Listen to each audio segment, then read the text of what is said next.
Now see what's happening here.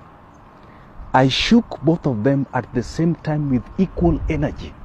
But now you see what is happening here. It actually erupted like a volcano and messed up everywhere. Now the most painful part is that I can't recover my soda. Once it is spilled, that is the end of it.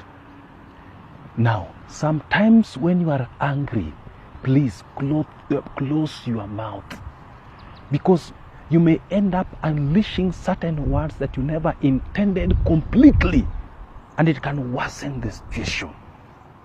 And you know, sometimes you may apologize and say, I'm sorry, but some words are like venom. They can poison someone's heart against you permanently. Now look at this one here.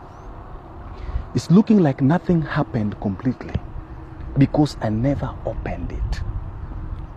And you know, sometimes when you're angry, it is advisable to keep calm and postpone your action. You may even need to leave the place for a while and come back later to handle the situation. You'll realize you'll handle it with a lot of sobriety, and you'll be in charge of your thinking and your words. Believe you me, if I open this one later, nothing will happen. Don't let anger control you. Close your mouth sometimes so that you don't erupt hot magma.